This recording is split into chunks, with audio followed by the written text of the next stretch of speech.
Joining now on the second part is Senator Sherwin Gatchalian of the Senate Committee on Basic Education. Senator Win, maayong buntag ni mo, sir.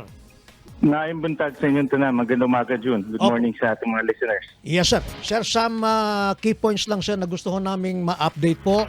Kamusta, sir, ang mga legislation natin on online scams and SIM card registration, sir, kung meron man? Okay naman.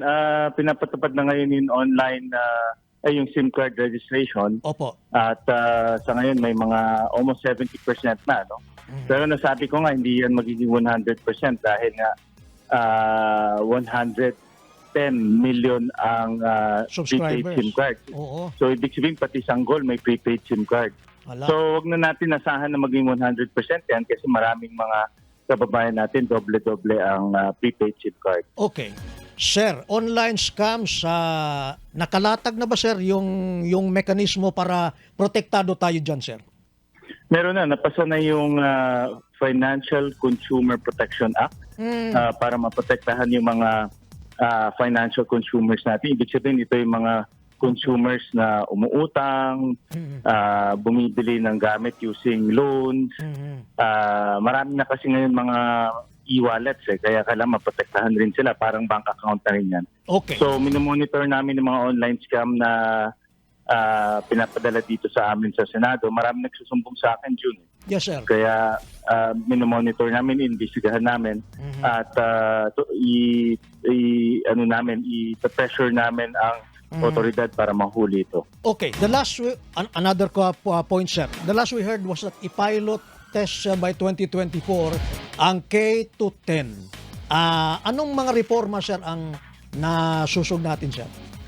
So, dalawang pinaka-importanting reforma. Una, babawasan yung mga subjects at competencies Okay. para ang bata may oras sa mag-aral at hindi siya mahihirapan sa pag-aaral. Mas malalim yung kanyang pagtututo.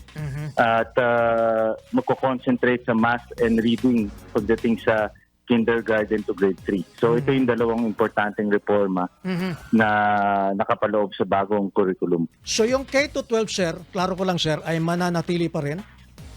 Mananatili pa rin, no? Dahil yan ang sistema natin. Pero inaayos ngayon yung curriculum. Even senior high school, inaayos namin ang curriculum. Okay. Sir, kanina we tried to get public sentiment, sir, on public perception on the police, lalong-lalo na on the Senate investigation, sir. After the Senate probe, sir, anong magiging sunod nun, sir? Well, yung mga guilty, i-recommenda namin na kasuhan na, both sa Ombudsman at sa Civil Service. Ayun. At may mga pangalan na lumabas na doon, no? At magre-recommenda kami na i-file sa Ombudsman para makasuhan sila. Okay. Any final thing, sir, on the barangay election? All set na ba, sir, from the Senate Yan, perspective? end of October yan. So dapat yung mga punong barangay natin ay naghahanda na. Opo. Yung mga, ang paya ko doon sa mga third termer, wag nang palusutin, no? Dahil minsan nagpapalusot Tapos na yung termino nila pero nagpapalusot pa. So maging honest naman tayo sa ating pagtakbo.